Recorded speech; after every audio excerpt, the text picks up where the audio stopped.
গত কয়েকদিন ধরে টিভির পর্দায় শুধু নাটক দেখে যাচ্ছি। আচ্ছা বলুন তো, দেশটার নাম ভারত কিনা? কেউ কেউ আবার যারা ভারত ভেঙেছে তারা আবার ন্যাকামো করে এটাকে ভারতবর্ষ বলে। সেই ভারত, ইন্ডিয়া, হিন্দুস্তান কিনা? আমরা কি আফগানিস্তানে বাস করছি? আমরা কি পাকিস্তানে বাস করছি? আমরা কি আরও কোনো ওই রকম কোনো একটা অরাজকতাপূর্ণ দেশে বাস করছি? হচ্ছেটা কি? ইডি একটা সরকারি সংস্থা, তারা তাদের যে কোনো কাজে হোক তারা এসছে। এটা কয়লা কেলেঙ্কারি বলা হচ্ছে, কয়লা কেলেঙ্কারিতে তারা তদন্ত করতে করতে এসেছে প্রতীক জৈনের বাড়িতে। একজন ব্যবসায়ী, is a businessman, purely he is a businessman, industrialist নয়, বিজনেসম্যান। সেই বিজনেসম্যানের বাড়িতে তারা পেয়েছে সূত্র ধরে ধরে যে এখানেও টাকা এসছে এবং সেটা মানি লন্ডারিং হয়েছে। যে মানি লন্ডারিং কেসে তারা এসছে, তারা ফাইল ঘাটছে। আর বাংলার মুখ্যমন্ত্রী সে শপথ নিয়ে, সংবিধানের শপথ নিয়ে সে এসছে, সেই মুখ্যমন্ত্রী সে বলছে আমি এসছি তৃণমূল কংগ্রেসের সর্বভারতীয় চেয়ারম্যান হিসেবে। তাহলে তো তৃণমূল কংগ্রেসের যদি সর্বভারতীয় চেয়ারম্যান হিসেবেই তিনি এসে থাকেন, তাহলে তো তার ওখানে ঢোকার কোনো অধিকারই নেই। সাংবিধানিক এতে তিনি হয়তো জোর করে ওখানে ঢুকে পড়তে পারেন, সে তাকে জানি না, আমি কোর্টের অর্ডার ছাড়া বা এটসেট্রা তাকে হয়তো গ্রেপ্তার করতে পারবে না। কিন্তু তিনি বলছেন আমি তো মুখ্যমন্ত্রী নই, আমি তো তৃণমূল কংগ্রেসের চেয়ারম্যান। তাহলে তৃণমূল কংগ্রেসের চেয়ারম্যান যদি হয়ে আসে, তাহলে সেটা তো কোনো সাংবিধানিক পথ নয়। তাহলে তো সঙ্গে সঙ্গে তাকে অ্যারেস্ট করার স্কোপ ছিল বা অ্যারেস্ট করা উচিত ছিল। যদিও সেটা তিনি পরে বলছেন, এখন মুখ বাঁচাবার জন্য। কিন্তু যখন তিনি ঢুকেছেন, আচ্ছা তৃণমূল কংগ্রেসের সর্বভারত মমতা ব্যানার্জি, আপনি সবাইকে এত বোকা মনে করেন? যা বলবেন আপনার পা চাটা কুত্তা, কুকুরের বাচ্চা মিডিয়া বা কাগজগুলো সেইটা মেনে নিতে পারে, কোনো প্রশ্ন করবে না। কিন্তু আমি আপনাকে প্রশ্ন করছি, আপনারাও প্রশ্ন করুন যে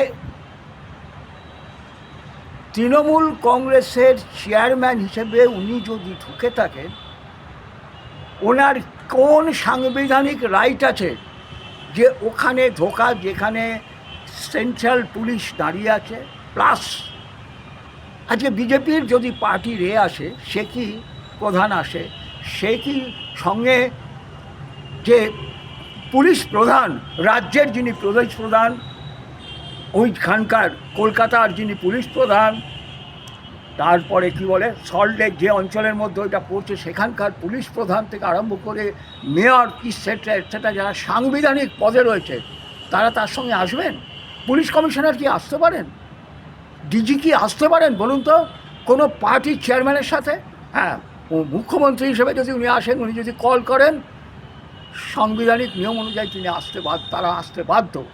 কিন্তু তিনি এসছেন তৃণমূল, বলছেন তৃণমূল কংগ্রেসের চেয়ারম্যান হিসেবে, তার ডাকে কী করে রাজীব কুমার, মনোজ ভার্মা এইসব আসে? উনি কি ললিপপ খাওয়াচ্ছেন সবাইকে?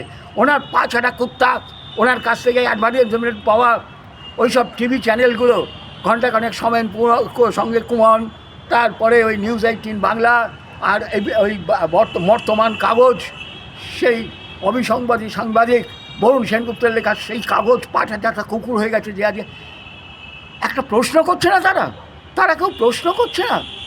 How this is possible? সেই জন্য বলছি, এটা কি ভারত? না আমরা আফগানিস্তান, পাকিস্তান বা অন্যান্য কোনো অরাজকতাপূর্ণ দেশে বাস করছি? কথায় কথায় সংবিধান বলা হয়, এই সংবিধান হচ্ছে সংবিধান। এটা কি সংবিধান সম্মত হয়েছে? সবার আগে বলুন, বিষয়টা কি সংবিধান সম্মত হয়েছে? তাহলে কেন তাকে অ্যারেস্ট করা হলো না? আর গতকাল কি দেখলাম, ইডি জরুরি ভিত্তিতে কোর্টে গেছিল, কোনো বিচার হলো না। ভাবতে পারেন এই ভারতবর্ষে, এই ভারতবর্ষ বলবে যারা ভারত ভেঙেছিল, এই ভারতে আজিমাল কাসাবের মতো একজন পাকিস্তানি টেররিস্ট, সে 100-র ওপরের মানুষকে খুন করেছিল, তার ফাঁসির আগায় দিন শুয়োরের বাচ্চা, পাচাটা, কুত্তা, কতগুলো আইনজীবী তারা গিয়ে সুপ্রিম কোর্টের দরজা ঠকঠকিয়েছিল। আর নির্লজ্জ, বেহায়া, ছোট লোক, ইতর, জানোয়ার সুপ্রিম কোর্টের প্রধান বিচারপতি দরজা খুলে সেখানে আপৎকালীন বসিয়েছিল, কোর্ট বসিয়েছিল, আপৎকালীন কোর্ট বসিয়েছিল। আর এইখানে আমরা কি দেখলাম, মাননীয়া শুভ্রা ঘোষের এজলাসে যখন বিচারের জন্য উঠল, তখন তৃণমূলের পাঁচাটা কুকুর, কতগুলো আইনজীবী যারা তৃণমূলের মাধ্যমে কেস পেয়ে তারা পৃথিবীর বিভিন্ন দেশে ঘুরে বেড়ায়, আমি বউকে নিয়ে অমুক জায়গায় গেছি, সেই তথাকথিত আইনজীবীগুলো এসে সেখানে আগে থেকে তৈরি করা প্রি প্ল্যান সিনেমা বা নাটক অনুযায়ী তারা হইচই করলো। বিচারপতি শুভ্রা ঘোষ বিরক্ত হয়ে তার ক্ষমতা নিয়ে অর্ডার দেওয়ার, আউট ফ্রেম, তাদের বের করে দিন, এই সমস্ত লোকগুলোকে। পুলিশকে তিনি অর্ডার দেবেন না? কই আজমাল কাসাবের বেলায় তো কেউ হইচই করতে যায়নি প্রধান বিচারপতির দপ্তরে যে কী হলো। আপনি রাত্রি 12টার সময়, পরের দিন সকাল 5টা বা 6টার সময় যার ফাঁসি হবে, রাত্রি 12টার সময় তার জন্য কোর্ট বসাচ্ছেন, সেখানে গিয়ে তো কেউ হইচই করেনি। তার কেন কেন কেন তাহলে এই হলো, এইখানে এই নাটক তৈরি করা হলো। এবং প্রধান ওই শুভ্রা ঘোষ, মাননীয়া বিচারপতি শুভ্রা ঘোষ বিরক্ত হয়ে চলে গেলেন, বলে 14 তারিখ বিচার হবে, 14 তারিখের আবার বসবে কোর্ট, আবার 14 তারিখ একটা নাটক হবে, আবার হবে। প্রধান হাইকোর্টের যে প্রধান বিচারপতি তিনিও বলেছেন এটা একবার কেসটা একবার দিয়ে দেওয়া হয়েছে, আর কিছু চেঞ্জ করা সম্ভব না। এখন মাননীয়া শুভ্রা ঘোষ যা করবেন তাই হবে। ভাবতে পারেন, পাকিস্তানি টেররিস্টদের জন্য রাত্রি 12টার সময় এমার্জেন্সি কোর্ট বসে, আর আমাদের এখানে ইডি একটা মানি লন্ডারিং কেসে প্রতীক জৈন নামক এখন এক ব্যবসায়ীর বাড়িতে এসে যে তল্লাশি করতে, সেইখানে মুখ্যমন্ত্রী ঢুকে সব লণ্ডভণ্ড করে দিয়ে চলে গেল, কিছু হলো না। বিচারপতিরা চুপ। আমি বিচারপতিদের প্রশ্ন করছি, আমার এর জন্য যদি জেল হয় হবে, আমার কোনো পরোয়া নেই।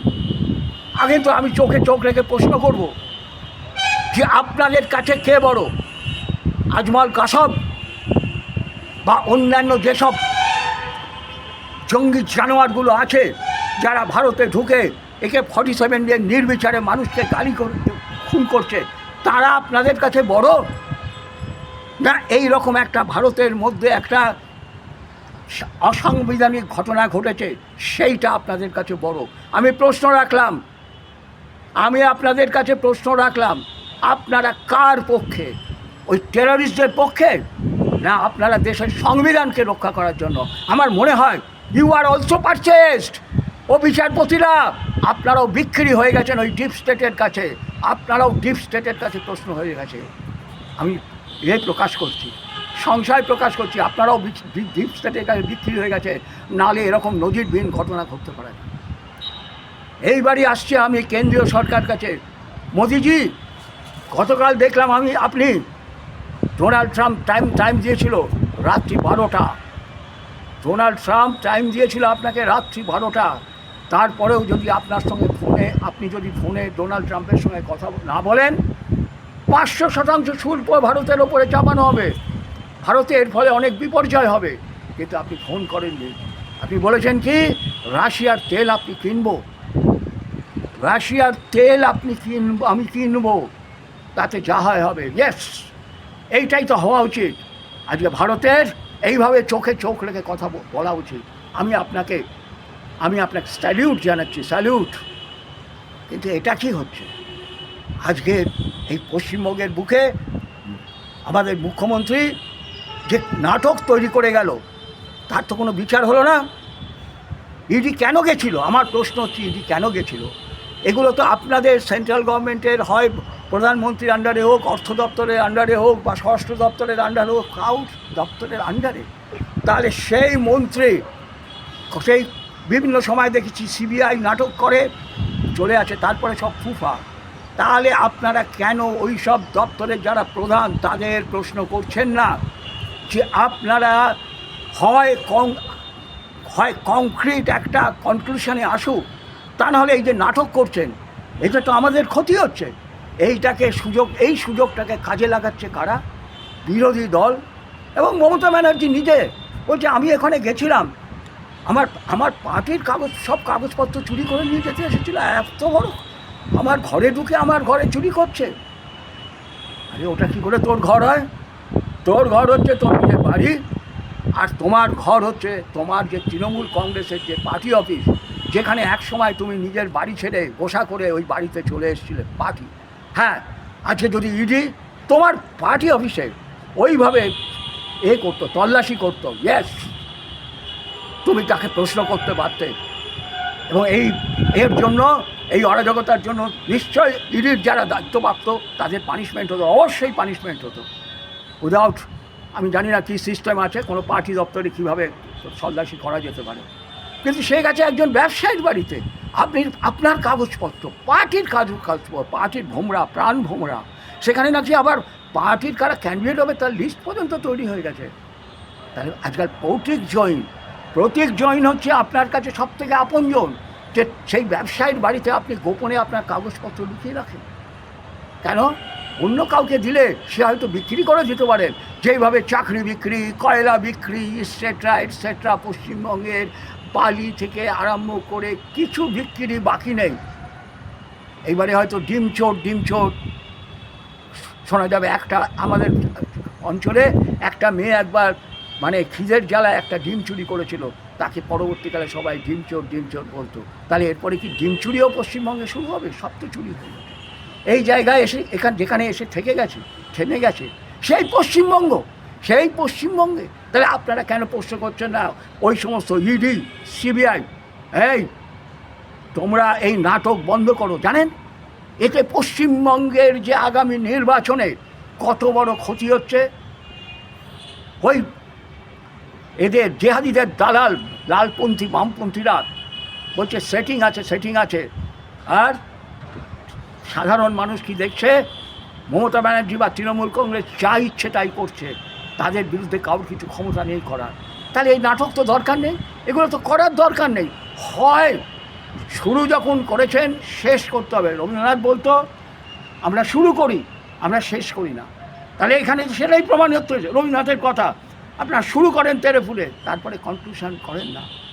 দপ্তর তো আপনাদের আন্ডারে, আপনারা কেন সেই সব দপ্তরের প্রধানদের বলছেন না stop it or finish it, either stop it or finish it? এই নাটক কেন? আমার তো মনে হচ্ছে, আমি আরেকটা ভিডিওতেও বলেছিলাম যে 2024 লোকসভা ইলেকশনের আগে এই এখন যেটা পিন্ডি জোট, সেখানে একটা বৃহত্তর জোটের জন্য নীতিশ কুমার একটা আহ্বান করেছিলেন বিহারে, তার দপ্তরে মানে তার জায়গায়।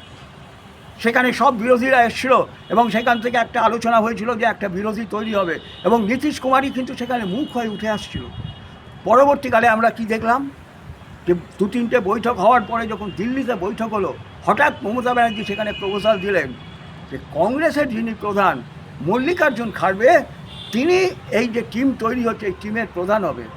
অর্থাৎ মমতা ব্যানার্জি ঘুরিয়ে যে বিরোধী শক্তি একটা নীতিশ কুমারের নেতৃত্বে গঠিত হচ্ছিল, যে নীতিশ কুমারের গ্রহণযোগ্যতা, বিশ্বাসযোগ্যতা একমাত্র নীতিশ কুমারের বিরোধী পক্ষে, তখন নীতিশ কুমার কিন্তু বিরোধী পক্ষে, একমাত্র নীতিশ কুমারের একটা গ্রহণযোগ্যতা ছিল বা সততা ছিল।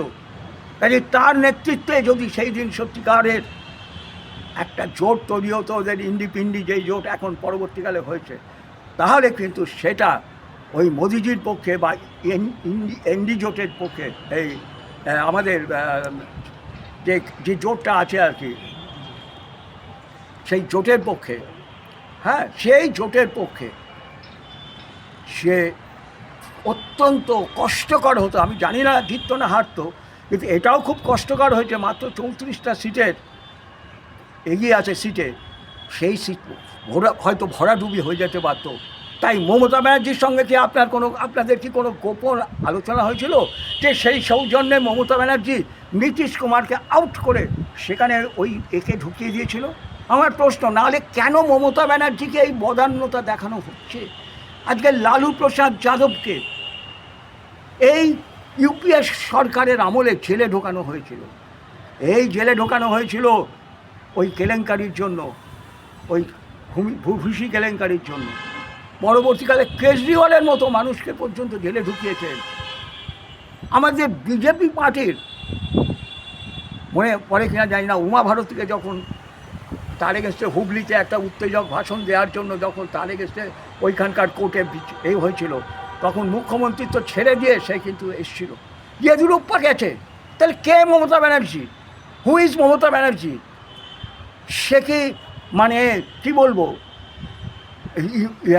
ইন্দ্র, ব্রহ্মা, বিষ্ণু, মহেশ্বর তাদেরও ওপরে? তাকে এইভাবে ডাকাতিটা করলো, এই ডাকাতি যে সে সেদিন করে গেল, তার জন্য কোনো বিচার হচ্ছে না, তার কোনো পানিশমেন্ট হচ্ছে না।